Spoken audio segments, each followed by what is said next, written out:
Hello student, তোমরা যারা ক্যালকাটা ইউনিভার্সিটির আন্ডারে 6 সেমিস্টারের ছাত্রছাত্রী আছো এবং তোমাদের রাষ্ট্রবিজ্ঞান পাস কোর্সে এসিসি B2 পেপার আছে, তোমাদের জন্য আজকের ক্লাসটা খুবই গুরুত্বপূর্ণ। আজকের ক্লাসে তোমাদের 100% কমনযোগ্য সাজেশন নিয়ে আলোচনা করব।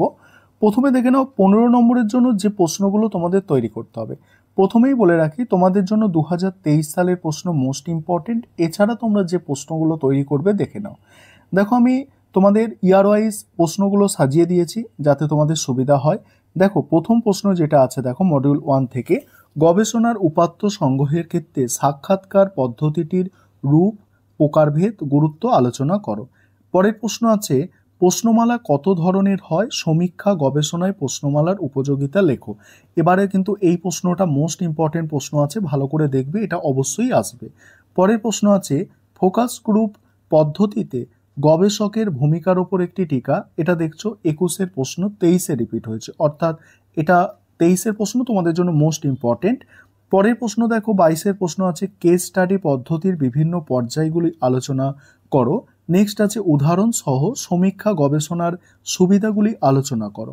নেক্সট প্রশ্ন আছে, দেখো পরের প্রশ্ন হচ্ছে বিভিন্ন প্রকার কেস স্টাডি কি কি আর বর্ণনা করো। তারপরে আছে সমীক্ষা প্রশ্নমালার বিভিন্ন ধরন বর্ণনা করো। এখানে দেখছো একটা প্রশ্ন 2022-এর প্রশ্ন 2024-এ রিপিট এসেছে। এবার তোমাদের বলে রাখি যে 2023 কিন্তু তোমাদের ভালো করে দেখতে হবে।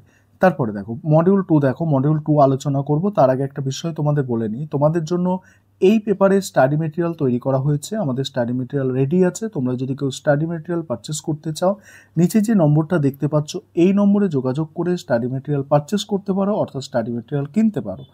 এবার মডিউল 2 দেখো, মডিউল 2-এ পরীক্ষামূলক গবেষণা বলতে কি বোঝো, এর প্রকারভেদ আলোচনা করো। এটা 2023-এর প্রশ্ন, মোস্ট ইম্পর্টেন্ট। তারপরে কন্টেন্ট অ্যানালিসিস এর সংজ্ঞা, এর বিভিন্ন ব্যবহারগুলি কি কি। এখানে দেখো এটা 2023-এ এসেছে, 21-এর প্রশ্ন রিপিট হয়ে 23-এ এসেছে, মোস্ট ইম্পর্টেন্ট প্রশ্ন।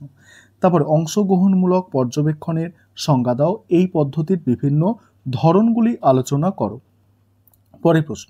পরের প্রশ্ন হচ্ছে, দেখো সামাজিক গবেষণা ক্ষেত্রে সামগ্রিক উপাত্তের গুরুত্ব ও সীমাবদ্ধতা উল্লেখ করো। পরের প্রশ্ন, বিষয়বস্তু বিশ্লেষণ পদ্ধতির সুবিধা অসুবিধা বর্ণনা করো। নেক্সট আছে গবেষণা পরিকল্পনার প্রকারভেদ আলোচনা করো। তারপরে প্রশ্ন আছে অংশগ্রহণমূলক পর্যবেক্ষণের সুবিধাগুলি আলোচনা করো। এবার দেখো 10 নম্বরের জন্য যে প্রশ্নগুলো তোমাদের তৈরি করতে হবে দেখে নাও। 10 নম্বরে মডিউল 1-এর প্রথমে আছে কেস স্টাডির যে কোনো একটি প্রকার বর্ণনা করো। পরের প্রশ্ন আছে ফোকাস গ্রুপ পদ্ধতি ব্যবহারগুলি আলোচনা করো। নেক্সট প্রশ্নটা দেখতে পাচ্ছ 22-এর প্রশ্ন 24-এ রিপিট এসেছে। তারপরে দেখো একটি উত্তম প্রশ্নমালার বৈশিষ্ট্যগুলি কি কি। দেখো 22-এর প্রশ্ন 24-এ রিপিট এসেছে, এই প্রশ্নটা তোমাদের জন্য করতে হবে না, ঠিক আছে, এটা তোমরা কেটে রাখবে, এরকম আমি যেরকম কেটে দিয়েছি। অর্থাৎ তোমরা যদি 2023-এর প্রশ্ন খুব ভালো করে তৈরি করে নাও, যেটা তোমরা দেখতে পাচ্ছ এখানে, যে তোমরা 70%-এর মতো প্রশ্ন কিন্তু কমন পাবে। 100% কমন কিন্তু পাওয়া যাবে না, 70%, মিনিমাম 70% তোমরা কমন পেয়েই যাবে যদি 2023-এর প্রশ্নটা ভালো করে তোমরা করে নাও। আর তোমাদের বললাম যে উন্নত মানের যদি স্টাডি মেটেরিয়াল প্রয়োজন পড়ে, যদি কিনতে চাও, সেক্ষেত্রে তোমরা নিচে যে নম্বরটা আছে এই নম্বরে যোগাযোগ করে স্টাডি মেটেরিয়ালটা কিনতে পারো।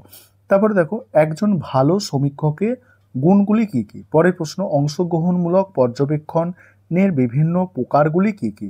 নেক্সট এবার দেখো মডিউল 2 হচ্ছে সমষ্টি উপাত্তের উৎসগুলি বর্ণনা করো। নেক্সট অংশগ্রহণমূলক পর্যবেক্ষণের অসুবিধাগুলি উল্লেখ করো।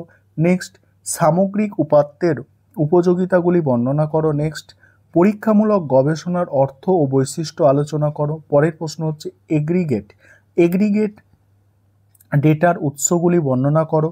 তারপরের প্রশ্ন দেখো, পরের প্রশ্ন হচ্ছে সমীক্ষা গবেষণায় সাক্ষাৎকার গ্রহণের বিভিন্ন পদ্ধতি সম্পর্কে আলোচনা করো। এই হচ্ছে তোমাদের টোটাল সাজেশন।